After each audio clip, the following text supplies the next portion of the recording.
El final de la guerra no borró la sombra de la organización que había servido como instrumento de terror al servicio del régimen nazi, porque su imagen quedó grabada en la memoria colectiva de Europa como un recordatorio constante de lo que había ocurrido durante aquellos años.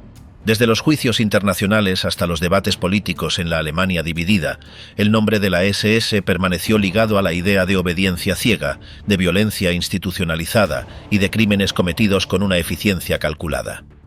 No se trataba solo de uniformes negros, insignias o desfiles, sino del funcionamiento de una maquinaria que había extendido su influencia desde los campos de batalla hasta los centros de exterminio, y cuya herencia condicionó la reconstrucción de sociedades enteras. El recuerdo de sus símbolos, de sus estructuras y de sus jefes marcó generaciones que crecieron bajo el peso de preguntas difíciles sobre culpa, responsabilidad y memoria, porque comprender cómo un aparato de ese tipo pudo surgir es también un modo de intentar evitar que algo semejante vuelva a repetirse. ¿Cómo fue posible que tantos siguieran adelante sin cuestionar la brutalidad que los rodeaba cada día?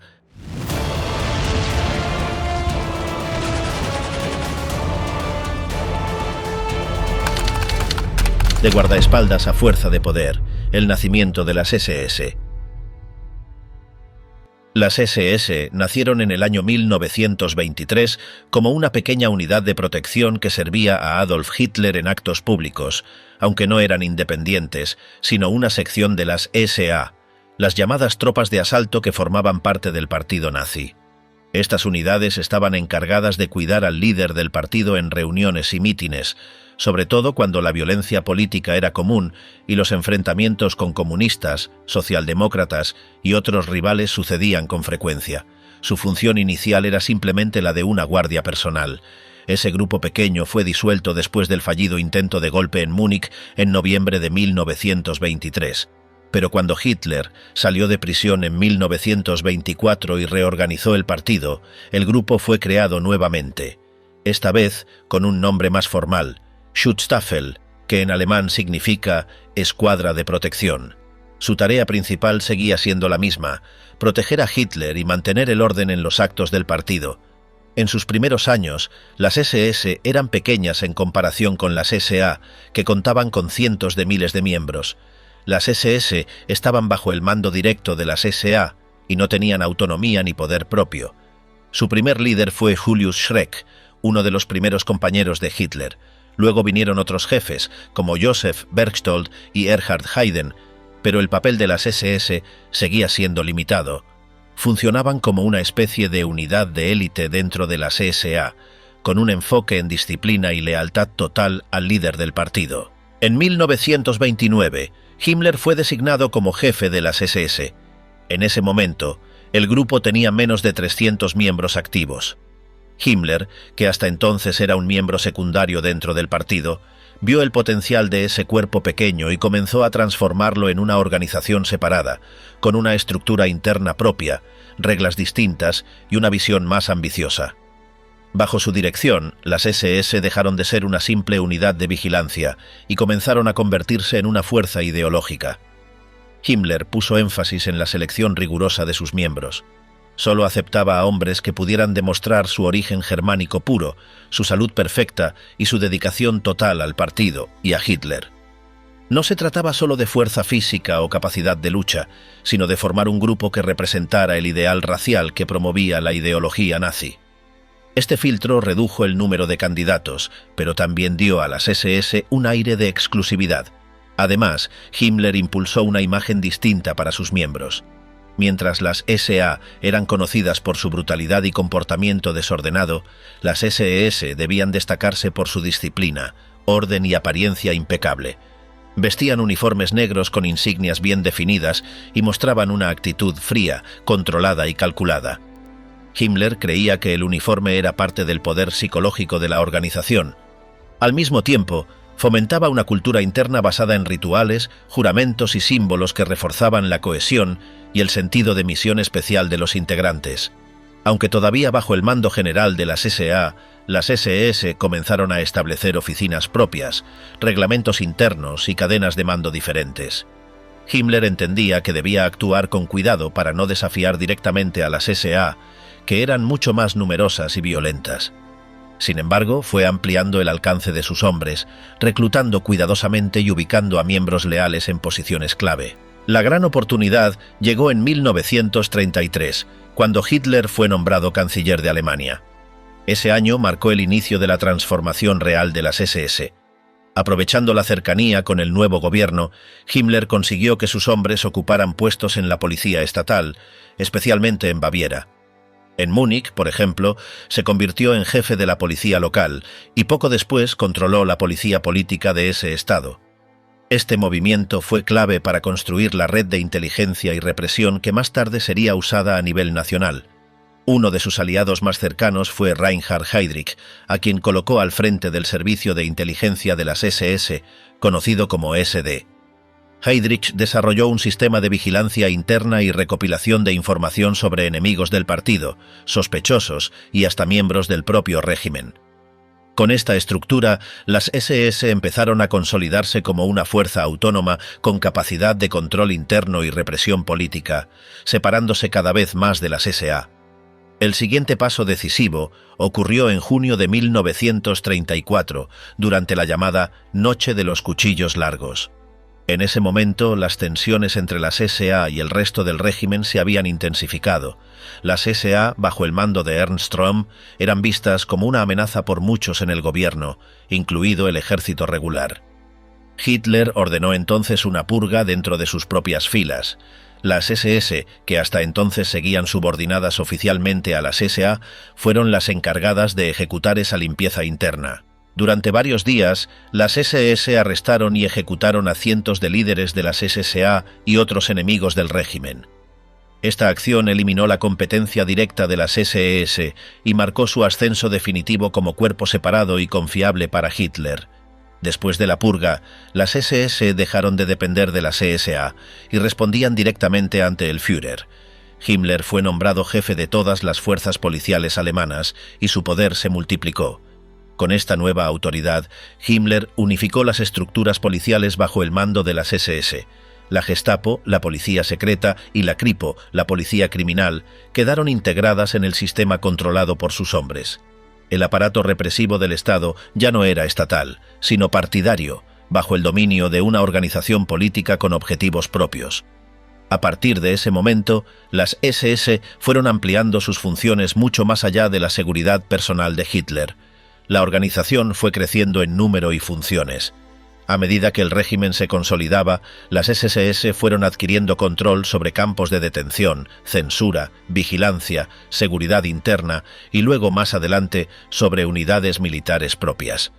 La formación ideológica de sus miembros se volvió una prioridad y se les enseñaba que eran parte de una élite encargada de preservar y expandir los principios raciales del nazismo. La lealtad era absoluta, no solo al partido, sino específicamente a Hitler como líder supremo. Se crearon escuelas especiales para formar cuadros de las SS, no solo en tácticas de combate o disciplina, sino en historia, biología, doctrina política y lealtad racial. Himmler imaginaba una nueva clase dirigente para el futuro del Reich, basada en la pureza étnica, la obediencia incondicional y la capacidad de actuar sin cuestionamientos morales. A diferencia del ejército regular, las SS no estaban atadas por códigos tradicionales ni por estructuras militares clásicas. Tenían su propio sistema de ascensos, recompensas y castigos. Los vínculos entre sus miembros eran reforzados por la vida en común, las ceremonias internas y un sentido de hermandad que los diferenciaba del resto del aparato estatal. La idea de una orden caballeresca moderna flotaba en el ambiente, aunque adaptada a los objetivos del régimen. Para 1939, al inicio de la guerra, las SS ya eran un poder dentro del poder. Controlaban la policía, los servicios de inteligencia, los campos de concentración, la seguridad del Estado y habían comenzado a formar divisiones armadas, la llamada Waffen-SS, que lucharían en el frente como parte del ejército pero bajo mando separado. Lo que había comenzado como un pequeño grupo de guardaespaldas en un partido político radical se había convertido en uno de los instrumentos más poderosos y temidos del régimen nazi. La transformación de las SS fue posible gracias a la visión de Himmler, al apoyo de Hitler y al uso estratégico del poder en momentos clave.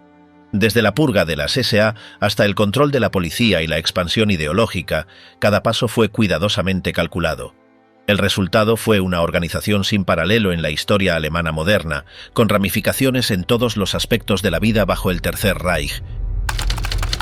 Heinrich Himmler, el burócrata que lo controlaba todo. Heinrich Himmler nació en el año 1890 en Múnich, en el sur de Alemania. Su padre, que se dedicaba a enseñar, tenía una actitud firme y era muy estricto con la disciplina y los estudios. Su madre, más reservada, venía de una familia que se sentía orgullosa de su origen católico. Desde joven, Himmler fue alguien que destacaba por su orden y cuidado con los detalles. Siempre anotaba lo que hacía, planificaba sus días y mantenía todo bajo control.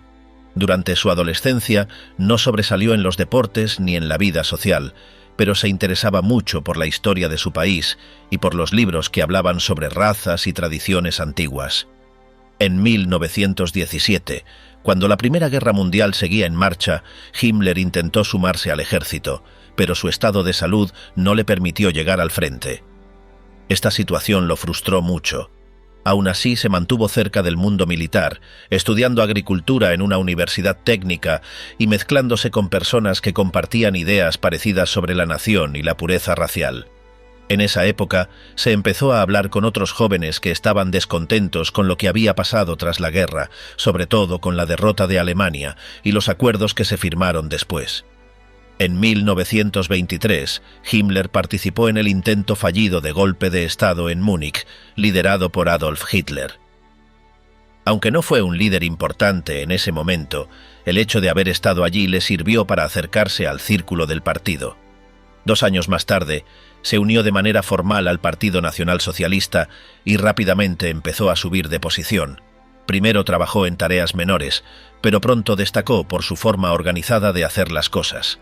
En 1929 fue nombrado jefe de las SS, una pequeña unidad encargada de proteger a los líderes del partido. Bajo su mando, las SS cambiaron completamente. Pasaron de ser un simple grupo de escoltas a una organización con reglas muy estrictas, entrenamientos físicos, pruebas de lealtad y un sistema interno de control y vigilancia. Himmler impuso una selección cuidadosa de los nuevos miembros, buscando que fueran personas con características físicas y mentales que él consideraba adecuadas para su idea de lo que debía ser un alemán ideal. No se trataba solo de fuerza, sino de convicción, obediencia y una visión muy concreta sobre la historia y el destino del país. Además de liderar a las SS, Himmler fue ocupando otros cargos clave. Se convirtió en uno de los jefes de la policía y organizó la estructura de vigilancia dentro del país. Bajo su responsabilidad quedó también la Gestapo, la policía secreta encargada de investigar, arrestar y eliminar a quienes el régimen consideraba enemigos. Todo este sistema de control se manejaba con total independencia de los tribunales comunes. Las órdenes venían desde arriba y no era necesario justificar las detenciones con pruebas. Bastaba con una sospecha o con la denuncia de algún vecino. Durante los años 30, Himmler siguió ampliando su poder. Creó una red de campos de concentración donde se encerraba a personas por motivos políticos, raciales o sociales. Los primeros centros fueron construidos para detener a comunistas y opositores, pero con el tiempo también se usaron para encerrar a judíos, gitanos, homosexuales, testigos de Jehová y otros grupos que el régimen consideraba indeseables.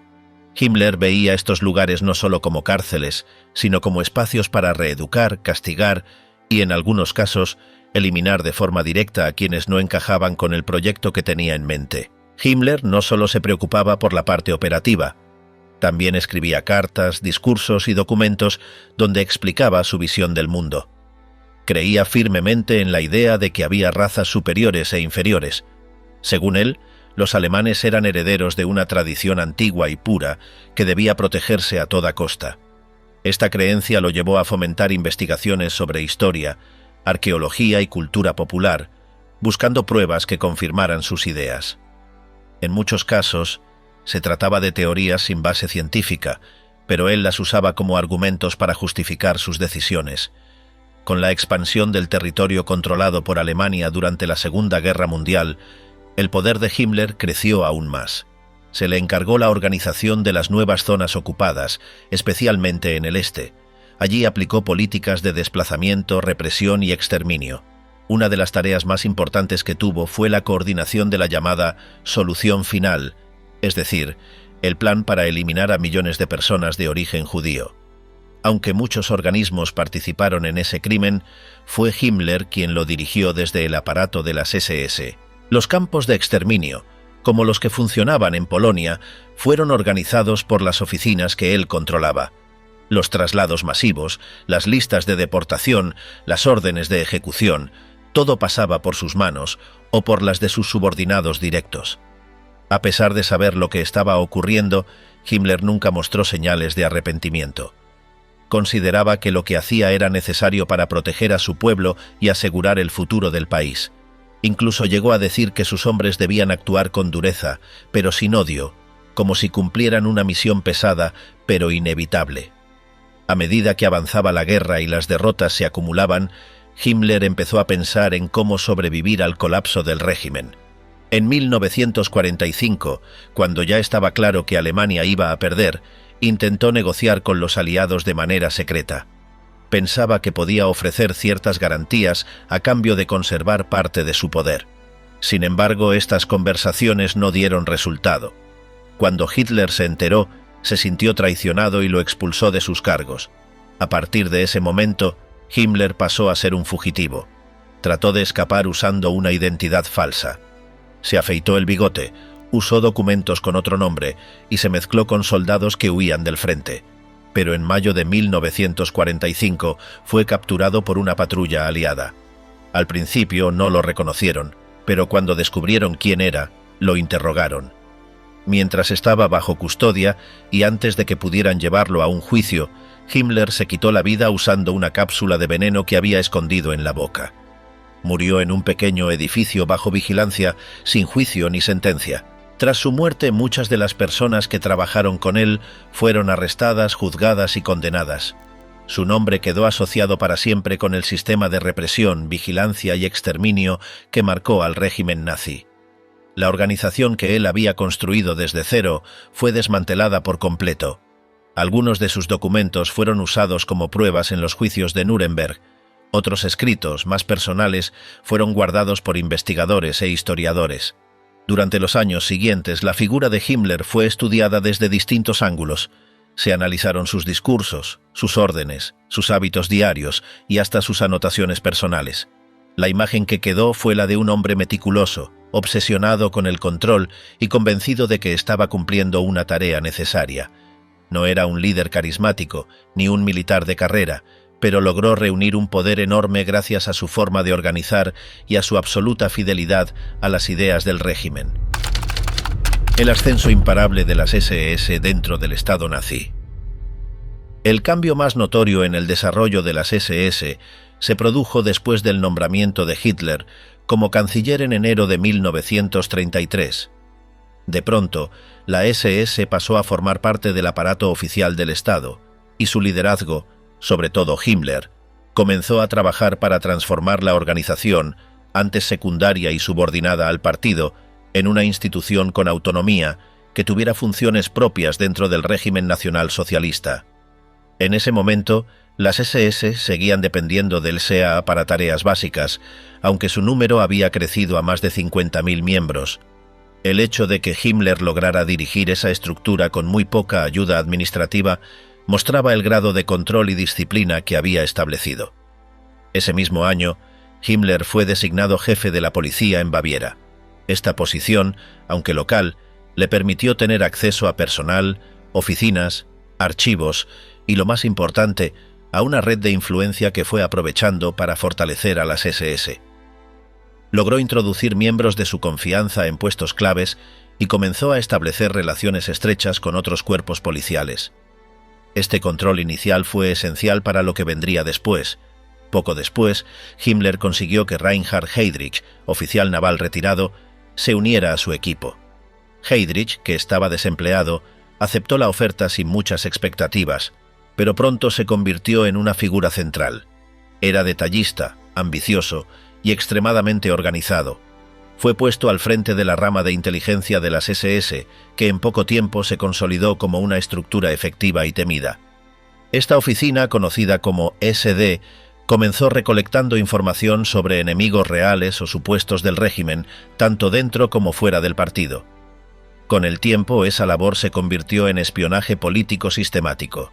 Con el aumento del poder político del régimen, también crecieron las oportunidades para las SS.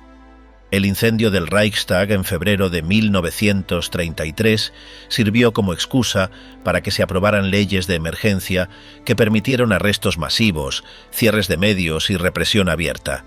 Las SA fueron usadas en gran escala, pero las SS también participaron. Lo importante fue que Himmler aprovechó esa coyuntura para mostrar que sus hombres eran más disciplinados, más confiables y más aptos para tareas delicadas. Esta imagen fue promovida dentro del aparato del Estado. En marzo, se estableció el primer campo de concentración en Dachau, cerca de Múnich. Aunque formalmente estaba bajo control policial, fue dirigido desde el principio por miembros de las SS. Esto marcó un cambio. A partir de ese momento, las SS no solo serían un cuerpo de protección, sino también una fuerza encargada de la represión interna. Theodor Eicke, uno de los primeros comandantes del campo, elaboró un reglamento estricto que luego sería modelo para todos los campos futuros. Eicke también organizó una unidad especial dentro de las SS, encargada exclusivamente de la administración y custodia de los campos. Esta unidad sería conocida como Totenkopfverbände. Al mismo tiempo, se fueron estableciendo otras ramas. La SD de Heydrich operaba como servicio de inteligencia, mientras que las SS generales seguían siendo una organización paramilitar. Himmler mantenía el control de todas ellas y logró que Heydrich, aunque ambicioso, trabajara bajo su autoridad. Esa combinación, con Himmler como organizador político y Heydrich como ejecutor técnico, resultó efectiva y temida. La relación entre las SS y las SA seguía siendo tensa. Las SA, mucho más numerosas, estaban lideradas por Ernst Röhm, que aspiraba a convertirlas en el núcleo del nuevo ejército nacional. Eso lo puso en conflicto con el ejército tradicional, que aún conservaba cierto poder. Hitler, al ver el riesgo, decidió apoyar a los militares y deshacerse de Röhm. En junio de 1934 tuvo lugar la llamada Noche de los Cuchillos Largos. Durante esa operación, organizada por Himmler y Heydrich, las SS arrestaron y ejecutaron a gran parte de la cúpula de las SA. Esa acción consolidó el papel de las SS como fuerza leal directamente a Hitler. Tras ese episodio, las SS fueron reconocidas oficialmente como una organización independiente. Se estableció que no responderían al partido ni a las autoridades locales, sino solo a Hitler, a través de Himmler. Esto les dio un estatus legal especial. El número de miembros seguía aumentando, pero el ingreso se hizo más estricto. Himmler impuso requisitos de origen racial, estado físico, antecedentes familiares y pruebas ideológicas. La idea era construir una élite que representara los valores del nacionalsocialismo. El proceso de selección incluía revisiones genealógicas y entrevistas personales. En 1935 se creó un nuevo cuerpo dentro de las SS, la SS Verfügungstruppe, una unidad armada que actuaría como reserva del Estado y no como simple guardia del partido. Esta unidad fue el embrión de lo que más tarde sería la Waffen-SS. Al principio eran pocas compañías, pero con el tiempo crecieron y fueron entrenadas con disciplina militar. A diferencia de las Totenkopfverbände, que se centraban en los campos, estas tropas estaban pensadas para intervenir en situaciones de emergencia. Paralelamente, las SS comenzaron a influir en la vida civil. Himmler creó oficinas para temas de población, genealogía, salud e investigación racial. Se promovía el matrimonio entre miembros de las SS y mujeres consideradas racialmente aptas. Se otorgaban beneficios a quienes cumplían con esas normas. También se incentivaba la natalidad dentro del cuerpo. Estas políticas buscaban consolidar una clase dirigente con base en criterios biológicos y políticos. Himmler veía a las SS como una orden que debía asegurar la continuidad del régimen. El poder de Himmler aumentó cuando fue designado jefe de toda la policía alemana en 1936. Esta decisión integró oficialmente a las fuerzas policiales dentro de la estructura de las SS. Aunque en apariencia seguían siendo cuerpos del Estado, en la práctica respondían a Himmler. La policía criminal, la policía del orden y la Gestapo fueron reorganizadas. Heydrich asumió el control de esta última y desde allí coordinaba investigaciones, detenciones y operaciones de vigilancia. La combinación entre SS, South Dakota y Gestapo permitió construir un sistema de control sin precedentes. Ese mismo año, durante los Juegos Olímpicos de Berlín, el régimen quiso mostrar una imagen moderada. Algunas medidas antisemitas se suavizaron temporalmente. Sin embargo, en el fondo, la maquinaria represiva seguía avanzando. Las SS aprovecharon ese período para fortalecer sus redes internas y aumentar su número. El prestigio del cuerpo creció. Ser parte de las SS significaba pertenecer a una élite que tenía acceso a recursos, privilegios y autoridad. El uniforme negro se convirtió en símbolo de poder. Hacia 1938, las SS estaban presentes en casi todas las áreas del Estado. Tenían oficinas en los ministerios, influencia en las universidades, control sobre los medios y poder para intervenir en casi cualquier ámbito. La anexión de Austria fue aprovechada para extender la estructura. Himmler estableció oficinas regionales en Viena y se comenzaron a aplicar las mismas políticas raciales y represivas. Se crearon nuevos campos y se ampliaron los existentes. La experiencia adquirida en Alemania fue replicada en los nuevos territorios. La expansión territorial de 1939 consolidó aún más el poder de las SS. La invasión de Polonia permitió implementar medidas más radicales. Se crearon unidades especiales, llamadas Einsatzgruppen, encargadas de operaciones en la retaguardia. Estas unidades, compuestas por miembros de las SS y la policía, realizaban arrestos, ejecuciones y limpieza étnica. El modelo de control total se aplicaba en cada zona ocupada. En ese momento, la diferencia entre las ramas de las SS se hacía más clara. La Allgemeine SS seguía funcionando como organización política e ideológica. La Waffen-SS era la rama militar, y la SD y la Gestapo operaban como estructuras de seguridad. Todas respondían a Himmler, y él consolidaba su rol como figura clave dentro del régimen. El crecimiento había sido rápido, pero también planificado. Las SS pasaron de ser una guardia personal a convertirse en uno de los pilares del Estado Nacional Socialista, con funciones en todos los niveles de la vida pública y privada. La disciplina hecha imagen, insignias y vestimenta de las SS. La vestimenta de las SS no fue una cuestión menor ni un simple uniforme militar, sino un componente visual clave que buscaba imponer una presencia poderosa y reconocible. El diseño no fue casual. En los primeros años, las SS usaron ropa similar a la de las SA, pero pronto quisieron diferenciarse. En 1929, el uniforme negro se convirtió en su marca registrada. Era sobrio, agresivo y simbólico. Las prendas fueron pensadas para reflejar disciplina, fuerza y exclusividad. El uniforme negro se convirtió en una imagen poderosa, asociada a miedo y respeto. Incluía chaqueta ajustada, pantalones a juego y botas altas. El cinturón de cuero y la gorra con visera completaban el conjunto.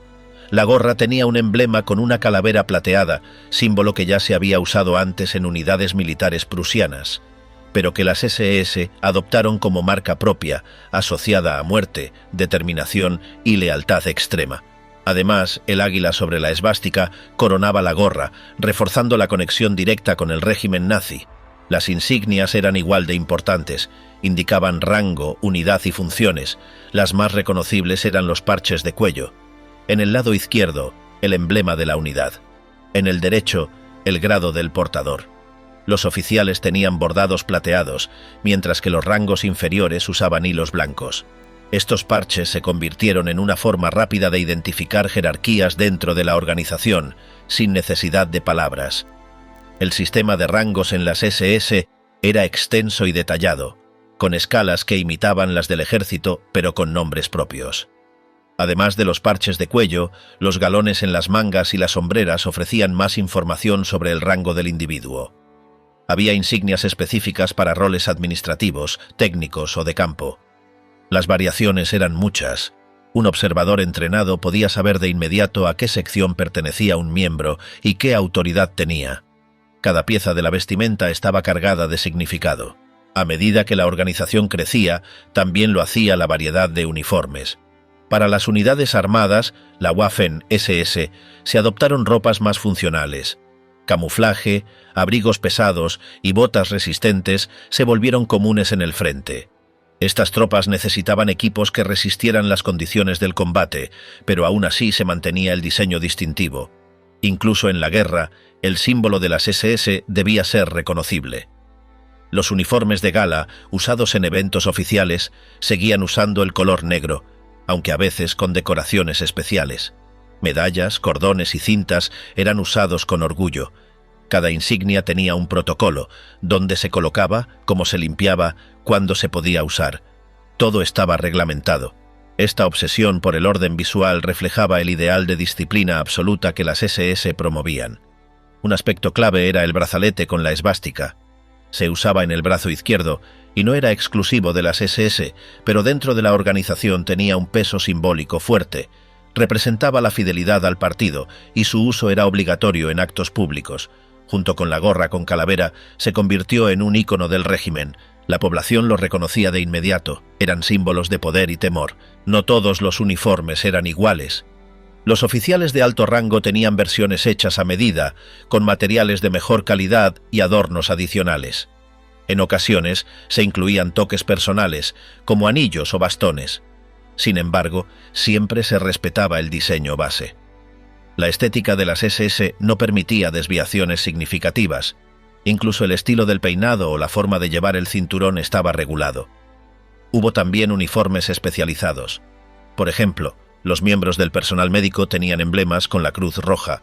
Los técnicos de comunicaciones usaban insignias propias. Incluso los músicos de las bandas militares tenían uniformes distintos, con detalles ornamentales en las mangas y los hombros. Cada rol dentro de las SS tenía una imagen asociada. No se trataba solo de funciones, sino de identidad visual.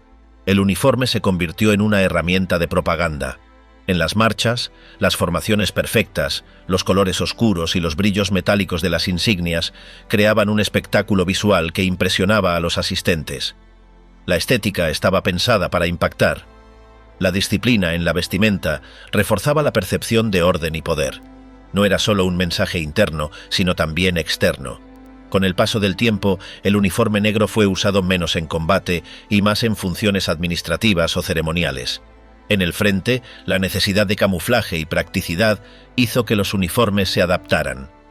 Sin embargo, los símbolos clave, la calavera, la esvástica, los parches, se mantenían siempre.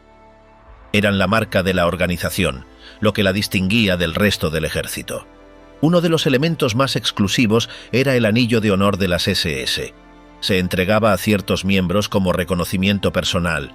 Tenía una calavera en relieve y runas grabadas. No era parte del uniforme obligatorio, pero se permitía su uso en determinadas ceremonias. Era un símbolo de pertenencia al círculo más cerrado y leal de la organización. Las runas también fueron adoptadas por las SS como parte de su simbología. La doble SS que formaba su emblema principal era una estilización de antiguas runas germánicas. Se usaban en insignias, documentos y estandartes. Este recurso buscaba conectar a la organización con un pasado mitológico germano, reforzando una identidad étnica y cultural. Incluso en el diseño gráfico de las insignias había intención ideológica. A pesar de la obsesión por la uniformidad, hubo variaciones regionales y temporales. En algunos casos, debido a la escasez de materiales, se usaron telas de menor calidad o colores ligeramente distintos.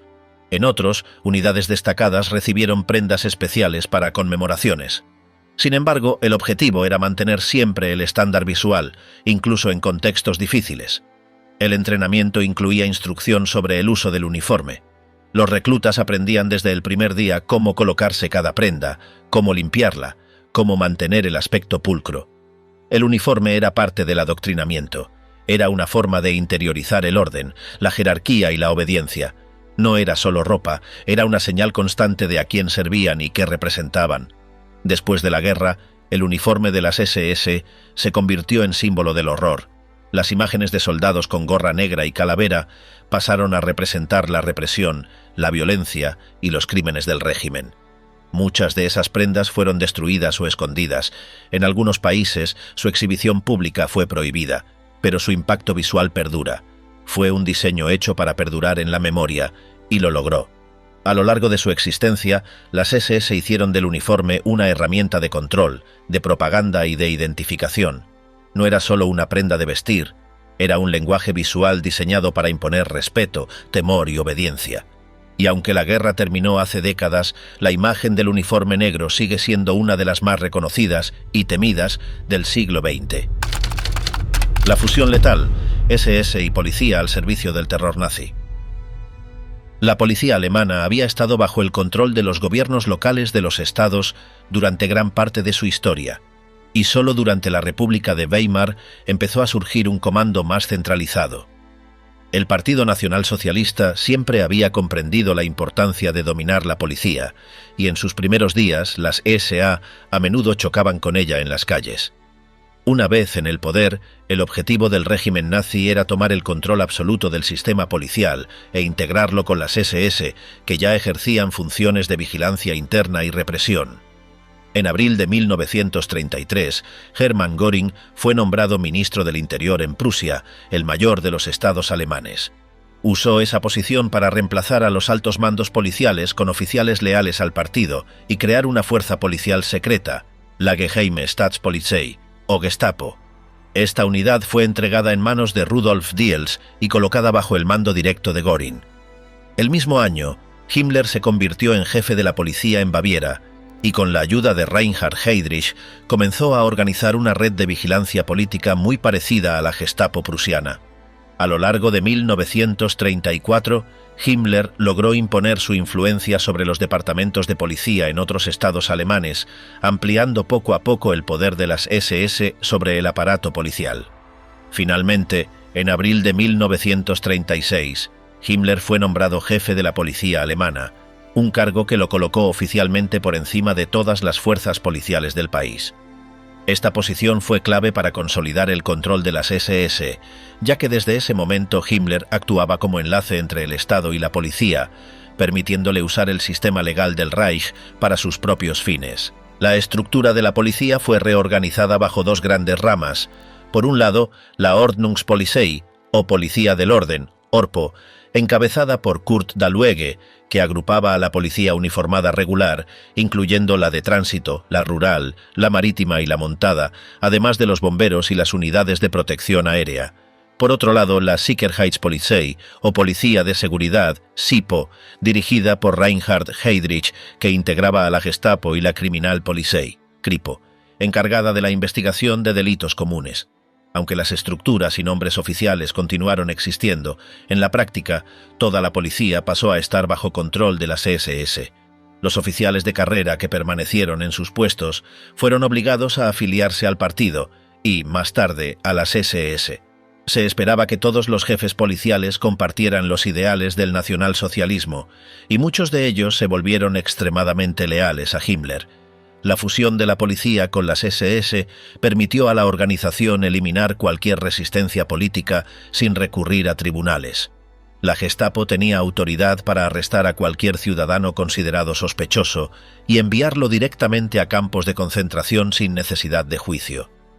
Esta herramienta fue esencial para silenciar a opositores, comunistas, sindicalistas, religiosos y cualquier voz crítica dentro del país.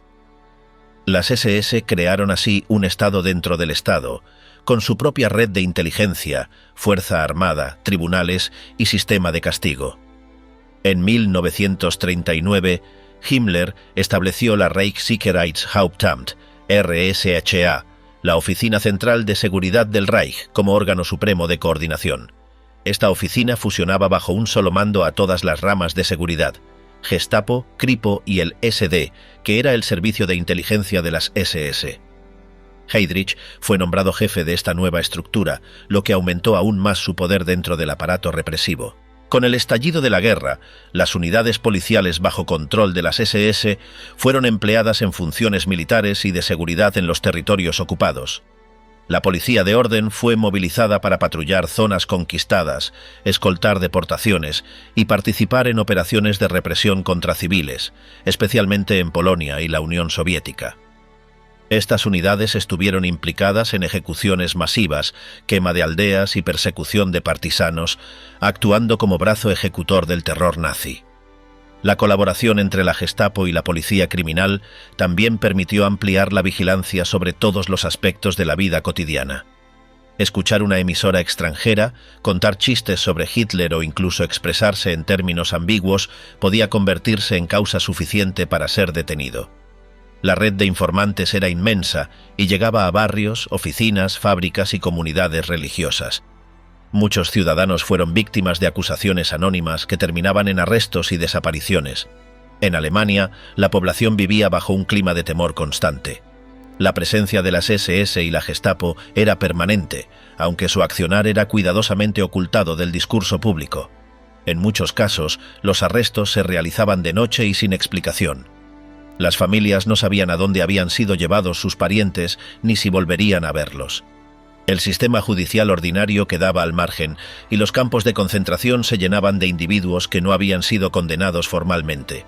En paralelo, las SS establecieron tribunales especiales para juzgar crímenes políticos o de traición al pueblo.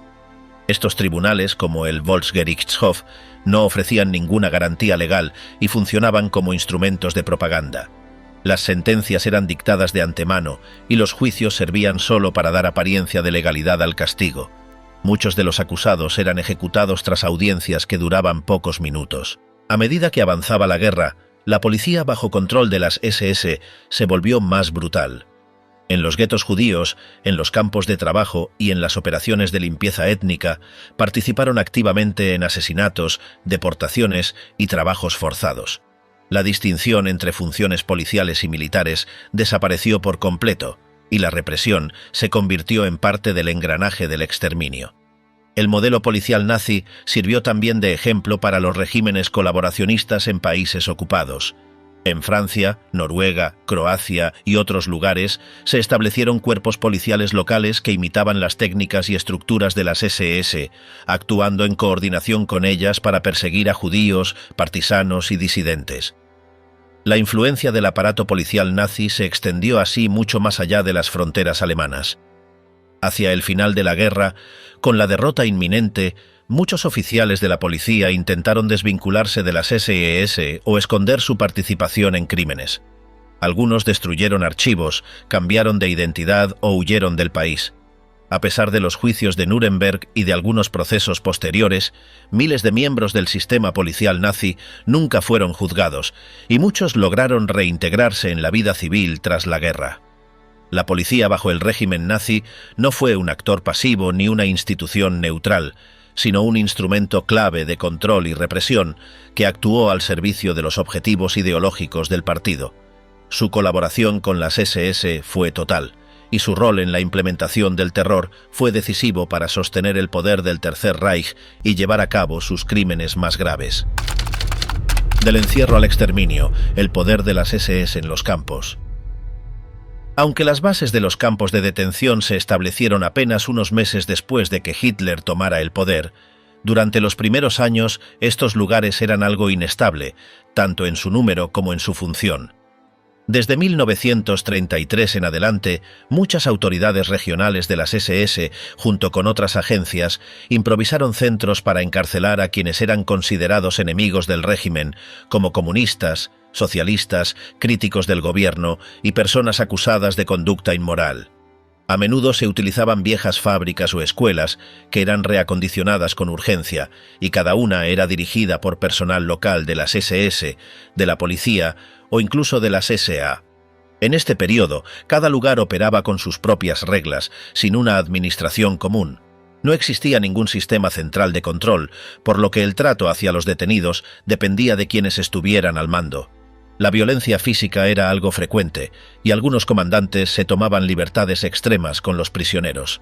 Muchos casos de abuso y malos tratos fueron denunciados, lo que llevó a las autoridades a intentar unificar la dirección de los campos. Para 1934, tras la purga de las SA, Heinrich Himmler consolidó su influencia al quedar como jefe tanto de la policía como de las SS. En ese momento comenzó a buscar un sistema de campos bajo control absoluto de las SS. Ese mismo año, Himmler nombró a Theodor Eicke como inspector de campos de concentración. Eicke ya había estado al frente del campo de Dachau, uno de los primeros y más importantes, y había establecido allí un modelo de operación que luego se replicaría en todos los demás centros. Su manual incluía reglas específicas para los guardias, rutinas estrictas, castigos definidos y una jerarquía clara. El sistema creado por Eicke eliminaba cualquier ambigüedad sobre quién tenía autoridad. Los campos de concentración no estaban bajo la supervisión de la justicia ordinaria ni del sistema penitenciario civil, sino que eran gestionados exclusivamente por las SS. Los prisioneros no tenían derecho a un juicio formal y su liberación dependía únicamente del aparato de seguridad del régimen. Eicke también introdujo la figura del oficial de vigilancia, responsable de garantizar que los guardias cumplieran con las normas del campo y no actuaran por cuenta propia. Uno de los elementos más impactantes de esta estructura fue la creación de unidades específicas de las SS para administrar los campos. A partir de 1936 se estableció el Totenkopfverbände, o Unidades de la Calavera, para encargarse exclusivamente de la vigilancia en estos lugares. Estas formaciones operaban de forma autónoma y tenían su propio sistema de entrenamiento, uniforme y organización. Su símbolo, una calavera blanca sobre fondo negro, se convirtió en uno de los emblemas más temidos del régimen. A medida que avanzaban los años 30, los campos dejaron de ser lugares improvisados para convertirse en instituciones permanentes del sistema nazi. Algunos de ellos, como Buchenwald, Sachsenhausen y Ravensbrück, fueron construidos específicamente para cumplir con los estándares definidos por Eicke. Las instalaciones incluían barracones alineados, torres de vigilancia, alambradas electrificadas y zonas de castigo. También se asignaron áreas para trabajo forzado, que se consideraba parte esencial del proceso de reeducación de los prisioneros. Aunque en un principio los detenidos eran en su mayoría opositores políticos, el perfil cambió con el tiempo. Se comenzó a internar a testigos de Jehová, homosexuales, vagabundos, alcohólicos y otros considerados elementos antisociales. Más adelante, con la expansión territorial del Tercer Reich, llegaron oleadas de prisioneros extranjeros, especialmente judíos, polacos y soviéticos. Cada grupo era clasificado mediante símbolos y colores específicos cosidos en sus uniformes, lo que facilitaba su identificación dentro del campo. Los campos también se convirtieron en espacios donde se aplicaban experimentos ideológicos y raciales. Algunos prisioneros eran utilizados como mano de obra para proyectos vinculados a las SS o empresas privadas. En otros casos, se les sometía a pruebas médicas sin su consentimiento. Estas prácticas, promovidas por las autoridades del régimen, buscaban justificar ideas de superioridad racial y eliminar a quienes eran considerados indeseables. El sistema de campos funcionaba de forma paralela al aparato judicial y no tenía obligación de rendir cuentas ante ningún tribunal. Las decisiones sobre vida y muerte podían tomarse dentro del campo sin necesidad de autorización externa. El régimen justificaba esta autonomía con el argumento de que estos prisioneros representaban una amenaza para el orden del Estado y que su internamiento era una medida preventiva y necesaria. Durante la guerra, los campos de concentración se multiplicaron y adoptaron nuevas funciones. Algunos fueron ampliados para alojar a miles de detenidos, mientras que otros fueron convertidos en centros de exterminio. El personal del Totenkopfverbände también creció y fue entrenado con un enfoque militarizado. Muchos de sus miembros pasaron a integrar unidades de combate, como la división Totenkopf, que luchó en el Frente Oriental. Esta mezcla entre tareas de vigilancia y combate reflejaba la visión de Himmler, quien concebía a las SS como una fuerza total, capaz de controlar todos los aspectos de la vida en el Tercer Reich. La formación de los guardias de campo incluía adoctrinamiento ideológico, entrenamiento físico y técnicas de disciplina. Se les enseñaba a ver a los prisioneros como enemigos del pueblo y se les alentaba a ejercer su autoridad sin mostrar compasión. Los oficiales superiores eran seleccionados por su lealtad y su capacidad para mantener el orden sin cuestionar las órdenes. Esta cultura institucional fomentaba un clima donde los abusos se volvían parte de la rutina diaria. A pesar de los intentos del régimen por ocultar lo que sucedía en estos lugares, hubo reportes que lograron salir al exterior. Algunas organizaciones extranjeras, diplomáticos y periodistas lograron obtener testimonios de antiguos prisioneros o familiares, aunque en muchos casos la información fue desestimada como propaganda. Solo al final de la guerra, cuando las tropas aliadas liberaron los campos, se pudo constatar la magnitud del horror vivido en ellos. El papel de las SS en la gestión de los campos de concentración fue central dentro del sistema de represión del régimen nazi. No se trataba simplemente de cárceles, sino de herramientas para controlar a la población, eliminar a los opositores y aplicar una visión ideológica extrema. A través de estos lugares, el régimen extendía su poder más allá de las estructuras legales tradicionales, imponiendo un nuevo modelo de castigo, obediencia y exclusión. A lo largo del conflicto, los campos fueron utilizados también como centros de tránsito para deportaciones masivas, especialmente de comunidades judías. Desde estaciones de tren cercanas llegaban miles de personas que eran separadas por edad, sexo y condición física. Muchos no sobrevivían ni siquiera los primeros días debido a las condiciones extremas de hacinamiento, hambre y enfermedades. Los que quedaban eran asignados a trabajos forzados o enviados a lugares de exterminio.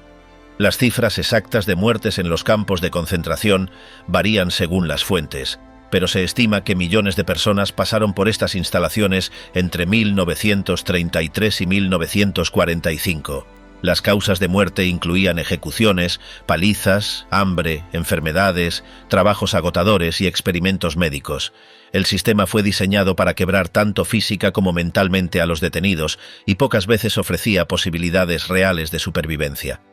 Al final de la guerra, algunos responsables intentaron destruir los archivos y borrar las evidencias de sus actos. Sin embargo, muchas pruebas quedaron intactas, incluyendo listas de prisioneros, fotografías, cartas y testimonios. Estos documentos sirvieron como base para los juicios posteriores, donde se buscó establecer la responsabilidad individual de quienes participaron en la administración de los campos. Muchos miembros de las SS alegaron que solo seguían órdenes, pero la estructura jerárquica dejaba claro que cada nivel tenía conocimiento de lo que ocurría. Einsatzgruppen, el ejército de la muerte en el este. Cuando las tropas alemanas entraron en Polonia en 1939, un grupo de unidades especiales conocidas como Einsatzgruppen fue enviado justo detrás del frente de batalla. Su función no era combatir en el sentido tradicional, sino encargarse de lo que llamaban operaciones de seguridad en las zonas ocupadas. Estas unidades estaban formadas principalmente por hombres de las SS, junto con personal de la Policía de Seguridad y de Inteligencia. Desde el principio, su tarea real consistía en identificar y eliminar a aquellos considerados enemigos del Estado alemán: líderes políticos, intelectuales, miembros de la élite, sacerdotes y, en particular, la población judía. Lo que empezó como asesinatos selectivos se convirtió rápidamente en matanzas sistemáticas, con miles de personas alineadas y fusiladas en fosas comunes en las afueras de pueblos y ciudades. En los primeros días de la campaña en Polonia, estos grupos operaban con relativa discreción. Actuaban a menudo bajo el pretexto de mantener el orden o prevenir sabotajes, pero no tardó mucho en que su verdadera función se hiciera evidente. Informes detallados eran enviados a Berlín, donde se documentaban ejecuciones masivas y se cuantificaban los resultados. Estos datos no eran ocultos, al contrario, eran utilizados por las autoridades superiores como prueba de eficiencia. Algunos comandantes incluso competían entre sí, intentando mostrar cifras más altas que sus colegas.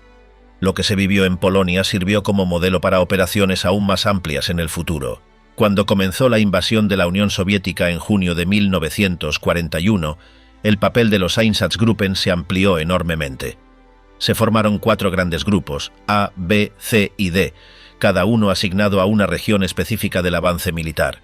Su misión principal era seguir al ejército y limpiar el territorio de enemigos ideológicos. A medida que el ejército avanzaba hacia el este, estas unidades comenzaban su trabajo inmediatamente después. En muchos casos, contaban con la colaboración de residentes locales que, ya fuera por convicción, oportunismo o resentimiento, ayudaban en la identificación de judíos, comunistas o sospechosos. En Lituania, Letonia, Ucrania y otras partes de la Unión Soviética, las operaciones alcanzaron niveles de violencia difíciles de describir. Ciudades enteras fueron vaciadas de su población judía en cuestión de días. La gente era llevada en grupos a las afueras, forzada a cavar zanjas y luego asesinada.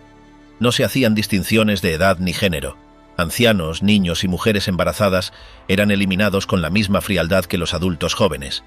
Uno de los lugares más conocidos por estas matanzas fue Babi Yar, cerca de Kiev, donde más de 30.000 personas fueron asesinadas en solo 2 días. Aunque no fue el único sitio de esta magnitud, sí se convirtió en símbolo de lo que representaban estas unidades. Las ejecuciones no solo eran ordenadas desde arriba, también había una presión informal dentro de las propias unidades. Se esperaba que los miembros de los grupos participaran activamente en las tareas asignadas. La negativa a hacerlo no siempre implicaba castigo oficial, pero podía ser mal vista por los compañeros o superiores. Algunos hombres confesaron años después que participaron no por convicción, sino por miedo a ser excluidos o señalados. Aún así, hay numerosos testimonios de individuos que no mostraron ninguna resistencia a involucrarse. De hecho, algunos parecían disfrutar el poder que se les otorgaba. Además de los asesinatos directos, las unidades también estaban involucradas en otras actividades represivas. Supervisaban deportaciones, coordinaban arrestos masivos y facilitaban la creación de guetos en las ciudades conquistadas. También recopilaban información sobre las comunidades locales, elaboraban listas de objetivos y administraban registros. Era un sistema bien organizado que combinaba eficiencia burocrática con una brutalidad sin límites. La maquinaria de la muerte estaba en funcionamiento mucho antes de que se establecieran los campos de exterminio, y los Einsatzgruppen eran una pieza clave. Con el tiempo, se empezaron a plantear preocupaciones logísticas y psicológicas dentro de las SS. Matar a miles de personas a mano, día tras día, tenía un costo emocional incluso para los verdugos. Algunos oficiales se quejaban de los efectos sobre la moral de sus hombres. Como resultado, comenzaron a explorarse métodos más eficientes y menos personales. Estas experiencias influyeron directamente en el desarrollo de las cámaras de gas como herramienta de exterminio. No se trataba solo de eliminar al enemigo, sino de hacerlo de una manera que redujera el contacto directo y, por tanto, el impacto sobre los asesinos. La relación entre las SS y las poblaciones locales también era compleja.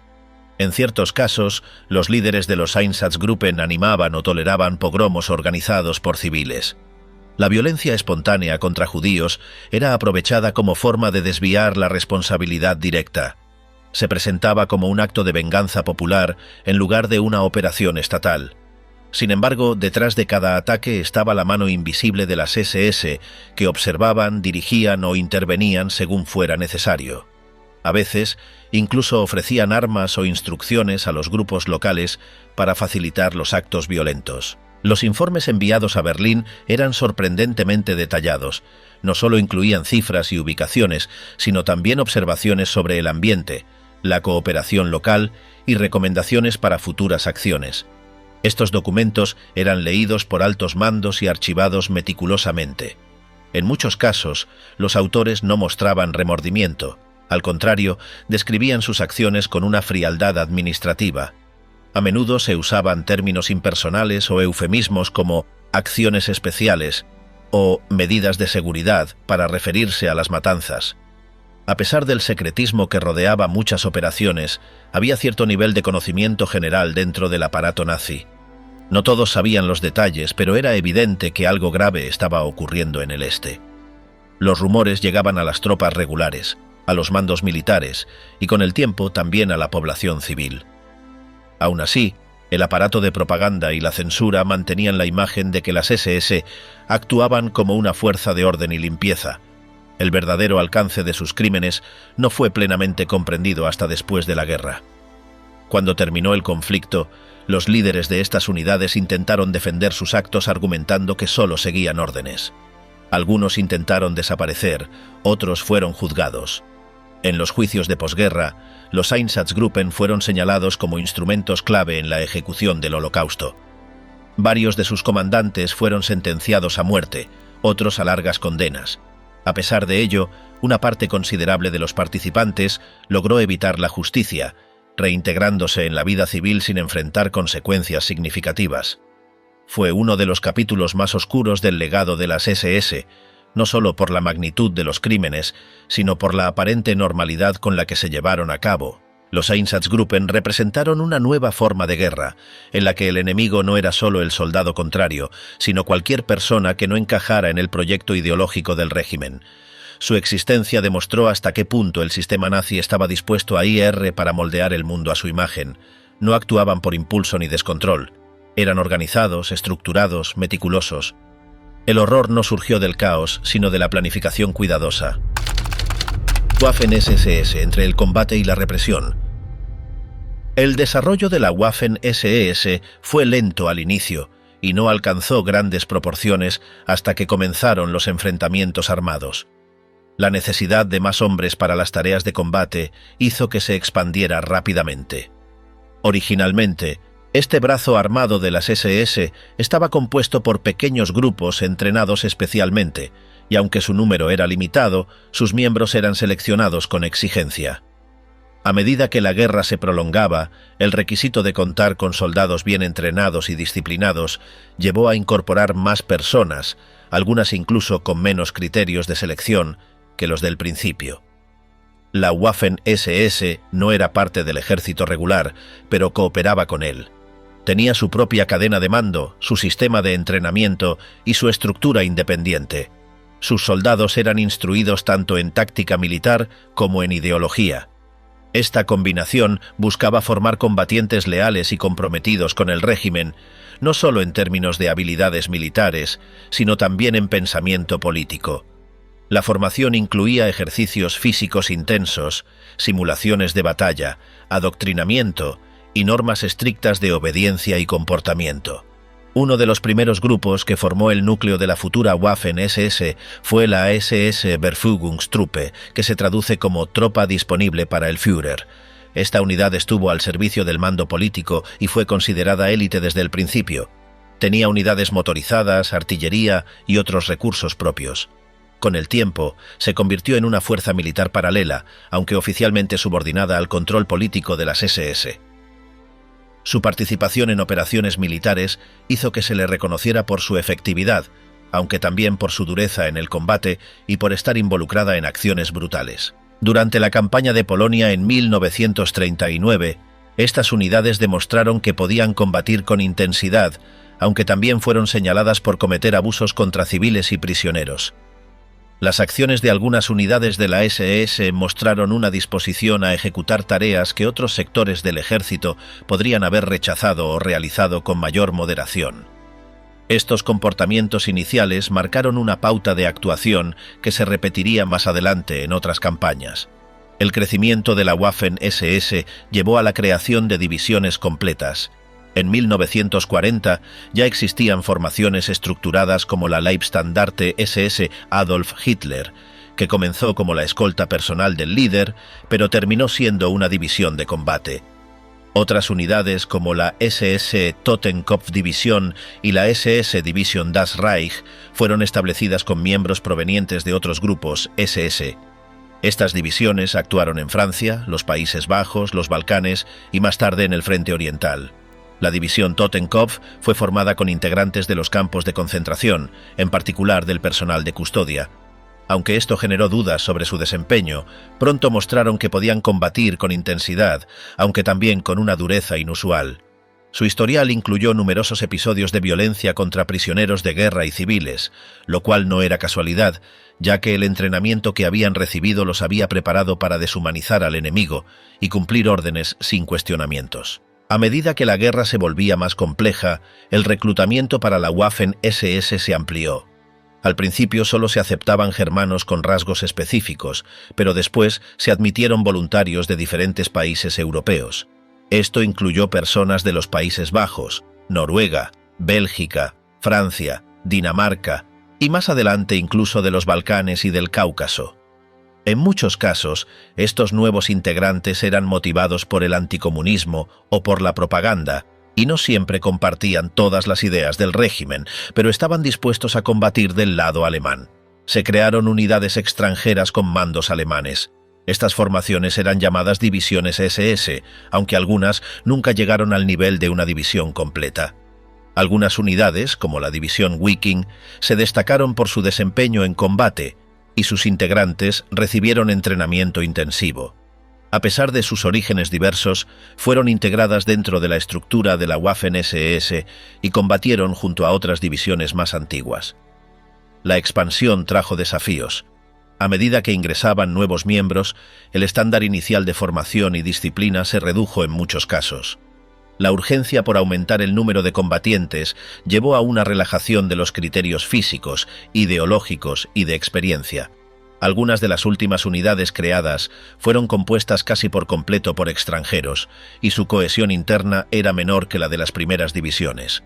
En el frente oriental, las unidades de la Waffen-SS tuvieron un rol clave. Participaron en las campañas más intensas contra el Ejército Rojo y sufrieron grandes pérdidas. Su reputación de dureza creció, pero también las denuncias por ejecuciones de prisioneros, represalias masivas y colaboración con otros organismos para llevar a cabo medidas represivas. Algunas divisiones fueron empleadas directamente para operaciones de limpieza en territorios ocupados, donde se eliminaban supuestos enemigos del régimen, muchas veces sin proceso alguno. La Waffen-SS también fue empleada como fuerza de respuesta rápida. En varios momentos, cuando el frente colapsaba o las tropas regulares no podían contener un avance enemigo, se enviaban divisiones SS para reforzar el área. Estas unidades estaban mejor equipadas en muchos casos, contaban con recursos propios y su entrenamiento las hacía más resistentes en condiciones adversas. Sin embargo, esta situación también generó tensiones con el mando del ejército regular, que veía con desconfianza la autonomía de estas tropas. Hacia el final de la guerra, la Waffen-SS tenía más de 30 divisiones, aunque muchas de ellas existían solo en el papel. La falta de hombres, recursos, armamento y tiempo hizo que algunas formaciones fueran improvisadas, sin la preparación adecuada. Otras estaban tan debilitadas por las pérdidas que apenas podían actuar como unidades efectivas. El uso de jóvenes, personas mayores o miembros mal entrenados aumentó, reflejando la situación desesperada del régimen. A pesar de todo, algunas divisiones mantuvieron su capacidad de combate hasta los últimos días. En Berlín, durante el asedio final, grupos de la Waffen-SS participaron en la defensa junto con otras fuerzas. Su compromiso era visto como fanatismo por muchos, pero para quienes estaban dentro de esas unidades, se trataba de lealtad absoluta hasta el final. Esa actitud, promovida desde su creación, fue una constante incluso cuando todo estaba perdido. El legado de la Waffen-SS es motivo de debate. Algunos de sus integrantes afirmaron después de la guerra que solo fueron soldados como cualquier otro, que combatieron sin participar en crímenes. Otros documentos, sin embargo, muestran una implicación directa o indirecta en numerosas acciones ilegales. La naturaleza ideológica de la formación, el papel político que tenían sus mandos y la relación con otras estructuras represivas complican cualquier intento de desvincularlas de las acciones del régimen. Después de la rendición, muchos miembros de la Waffen-SS fueron juzgados, detenidos o pasaron años ocultos. En los juicios posteriores, la organización fue declarada criminal. Sin embargo, algunos de sus exintegrantes siguieron defendiendo su actuación, argumentando que cumplían órdenes y que no tenían control sobre las decisiones políticas. Esta postura fue rechazada por los tribunales, que consideraron que la estructura de la Waffen-SS era parte integral del sistema represivo. El ocaso de las SS, caída, huida y justicia. Durante los primeros meses de 1945, cuando las fuerzas de Alemania se retiraban en todos los frentes, el colapso del sistema nazi ya era evidente. Las tropas soviéticas avanzaban desde el este, liberando una ciudad tras otra, y las fuerzas estadounidenses, británicas y francesas se acercaban por el oeste. En medio de ese desorden general, muchas unidades de las SS intentaban mantener algo de estructura, aunque cada vez era más difícil. A medida que la guerra se acercaba a su fin, los campos de concentración eran evacuados y miles de prisioneros eran forzados a caminar durante días enteros sin rumbo claro, con la esperanza de que no fueran liberados por los aliados. En esas marchas murieron miles de personas por hambre, enfermedades o ejecuciones improvisadas. Para las SS se trataba de borrar evidencia y conservar algo de control sobre lo que quedaba del sistema de represión que habían dirigido durante años. A pesar de la creciente presión, algunos comandantes de las SS mantenían órdenes estrictas, confiando en que la situación pudiera revertirse de forma milagrosa. La mayoría sabía que eso no iba a suceder, pero seguían actuando como si tuvieran el control. En los campos que aún quedaban activos, las condiciones empeoraban día a día y los oficiales más fanáticos aumentaban su brutalidad, temiendo ser juzgados si los capturaban. Algunos de ellos incluso ejecutaban prisioneros en los días finales, convencidos de que debían cumplir su misión hasta el último momento. Sin embargo, otros oficiales comenzaron a desertar o intentar escapar disfrazados de soldados rasos o civiles, sabiendo que sus posibilidades de sobrevivir aumentaban si ocultaban su identidad real. Cuando las tropas aliadas comenzaron a encontrar los primeros campos, como Buchenwald y Bergen-Belsen, se sorprendieron ante el estado de los prisioneros y la magnitud del sufrimiento. Muchos soldados no estaban preparados para ver cuerpos amontonados, personas moribundas y la evidencia tangible de los crímenes que hasta entonces parecían rumores. Las SS, por su parte, intentaban en esos momentos abandonar sus puestos, quemar documentos y desaparecer entre la población. Algunos lo lograron durante días o semanas, mezclándose en ciudades ocupadas o entre refugiados, pero no pudieron escapar por mucho tiempo.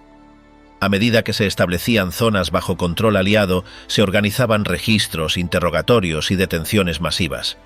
En varios casos, las tropas estadounidenses y soviéticas capturaron a miembros de las SS durante redadas o los identificaron gracias a delaciones. A pesar de los intentos por ocultarse, los tatuajes de grupo sanguíneo y ciertos documentos personales los delataban. La mayoría intentó argumentar que solo cumplían órdenes o que no sabían nada de los crímenes. Otros afirmaban haber sido cocineros o conductores. Sin embargo, muchos fueron reconocidos por sobrevivientes, quienes señalaban directamente a sus antiguos captores. Los testimonios eran suficientes para iniciar procesos, y algunos miembros de las SS fueron ejecutados rápidamente tras juicios sumarios, sobre todo en el frente oriental. Con el tiempo, se establecieron centros de detención donde se interrogaba sistemáticamente a exmiembros del régimen. En estos sitios se evaluaba el grado de implicación de cada persona. Aquellos que pertenecían a las SS enfrentaban un escrutinio particular, pues su participación estaba relacionada directamente con las operaciones más brutales del Tercer Reich. En muchos casos, no importaba si habían trabajado en oficinas o en funciones administrativas. El solo hecho de haber pertenecido a esa organización los colocaba en una posición delicada. Miles fueron arrestados, procesados o enviados a campos de prisioneros a la espera de juicio. Una de las figuras centrales durante esta etapa fue Heinrich Himmler. Después de haber dirigido la SS durante años y de haber consolidado su poder en todas las áreas clave del régimen, intentó negociar por su cuenta con los aliados, creyendo que podría llegar a algún tipo de acuerdo. En lugar de enfrentarse a un juicio, Himmler intentó huir utilizando documentos falsos y adoptando una identidad diferente. Fue capturado por fuerzas británicas y, al ser identificado, se suicidó con una cápsula de veneno escondida en su boca. Su muerte impidió que enfrentara responsabilidades ante un tribunal, lo que frustró a muchos sobrevivientes y autoridades aliadas. Otros líderes de la SS no tuvieron esa suerte. Varios fueron capturados y juzgados en Nuremberg durante los procesos posteriores a la guerra. Las pruebas eran contundentes, incluyendo documentos firmados, fotografías, testimonios y registros que detallaban la organización, funcionamiento y crímenes de las distintas ramas de la SS.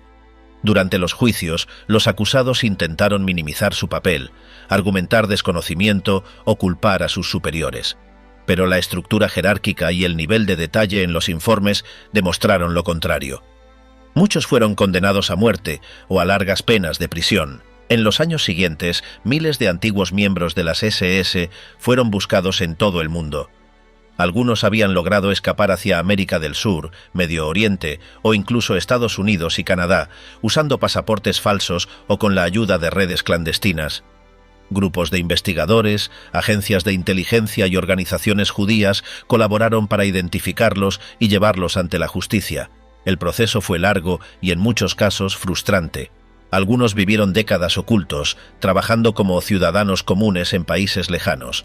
Otros fueron descubiertos por casualidad, otras confesiones tardías. El final oficial de la SS no fue solo una cuestión militar, sino también simbólica. Representaba el colapso de una de las estructuras más represivas y despiadadas del siglo. Las insignias, uniformes y símbolos que antes inspiraban miedo se convirtieron en pruebas en tribunales. Los hombres que antes daban órdenes ahora estaban esposados, respondiendo preguntas ante jueces. Las víctimas, que durante años habían sido silenciadas o ignoradas, pudieron al fin contar lo que vivieron. Los relatos se multiplicaron, ayudando a construir una memoria colectiva de lo ocurrido y dejando claro que los crímenes no quedarían sin castigo. En Alemania, el debate sobre la SS continuó durante décadas. Algunos sectores intentaron desvincular a ciertos miembros, diciendo que no todos participaron en crímenes o que algunos fueron obligados a alistarse. Sin embargo, los registros históricos mostraron que la mayoría había ingresado voluntariamente, atraída por el prestigio, la ideología o las oportunidades de ascenso. La SS era vista por muchos jóvenes como un cuerpo de élite, con privilegios y estatus. Con el tiempo, las investigaciones demostraron que incluso aquellos que no participaron directamente en asesinatos estaban al tanto de lo que sucedía en campos y zonas ocupadas. El legado de la SS quedó marcado por su papel central en el Holocausto, en las represiones en Europa del Este y en la imposición del terror en todos los territorios ocupados. No fue una organización militar común, sino un instrumento de poder ideológico, político y criminal. Sus líderes planificaron, ejecutaron y defendieron crímenes a gran escala, y sus miembros llevaron a cabo esas órdenes con disciplina y fanatismo. Su final no fue solo el cierre de una etapa de guerra, sino la confirmación de que el mundo había sido testigo de una maquinaria de destrucción única por su alcance y brutalidad. A pesar del juicio histórico y las condenas legales, durante años hubo intentos aislados de reivindicar la memoria de ciertos miembros de la SS. Algunas asociaciones de veteranos se formaron en Europa Occidental, alegando que solo eran soldados como cualquier otro.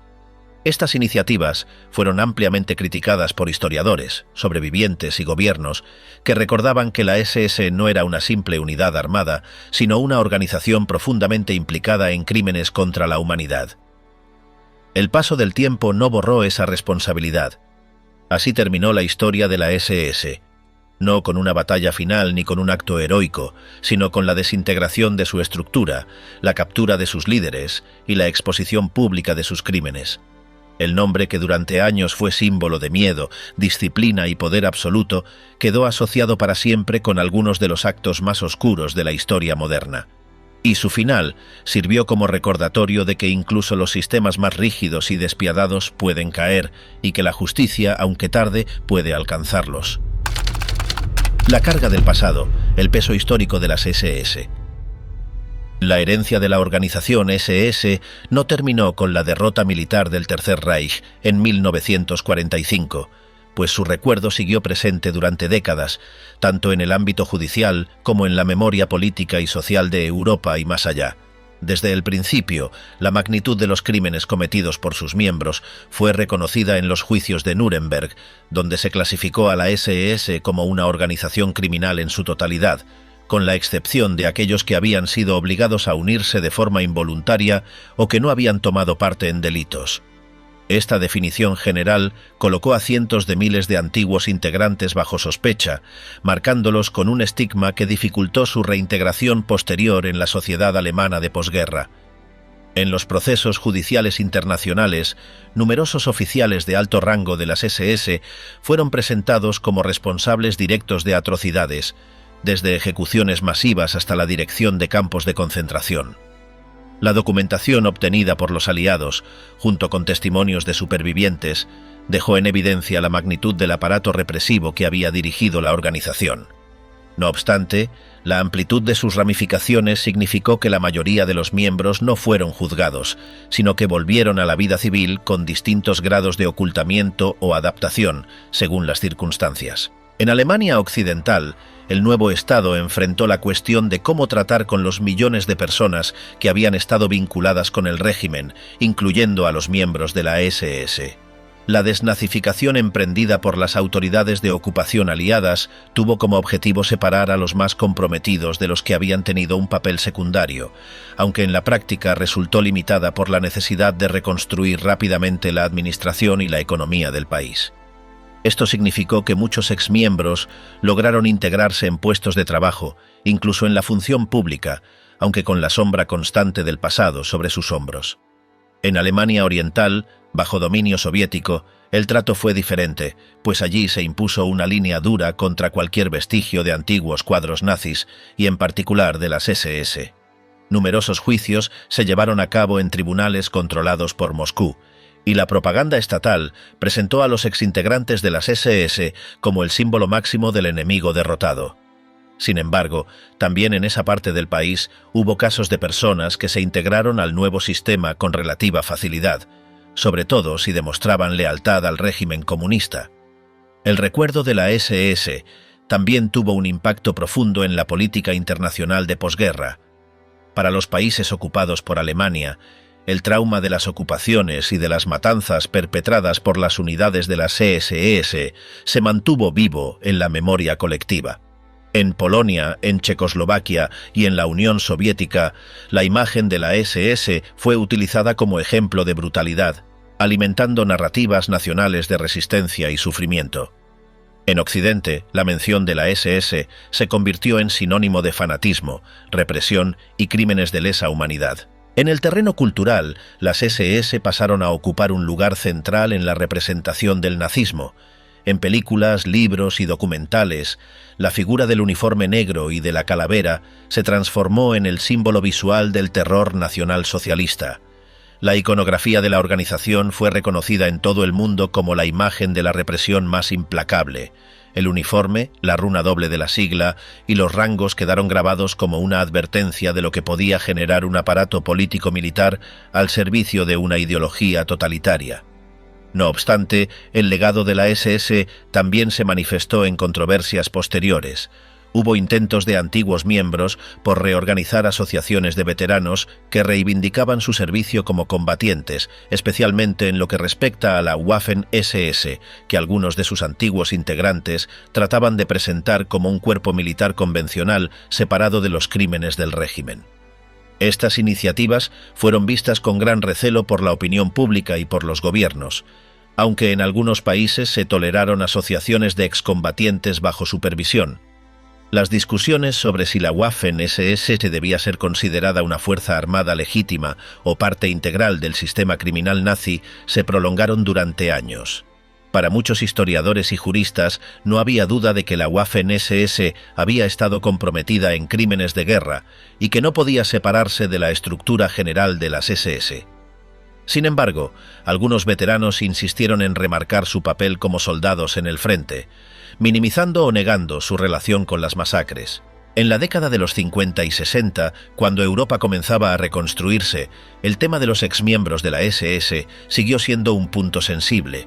Los juicios que se realizaron en lugares como Jerusalén o Frankfurt trajeron de nuevo a la atención pública los crímenes cometidos en campos de exterminio y operaciones especiales. Figuras como Adolf Eichmann o responsables de Auschwitz aparecieron como ejemplos claros de la maquinaria de la SS en acción, recordando que la justicia aún debía imponerse incluso después de años del fin de la guerra. El legado de la SS no solo se limitó al ámbito judicial y político, también dejó una huella en la reflexión sobre la obediencia, la ideología y la capacidad de las instituciones modernas de convertirse en instrumentos de destrucción. El análisis de cómo una organización burocrática, con jerarquías precisas y estructuras administrativas, pudo transformarse en una máquina de exterminio, ha sido tema de estudio continuo en universidades y centros de investigación. Las lecciones obtenidas de la historia de la SS han servido para advertir sobre el peligro de la militarización ideológica y la sumisión ciega a la autoridad.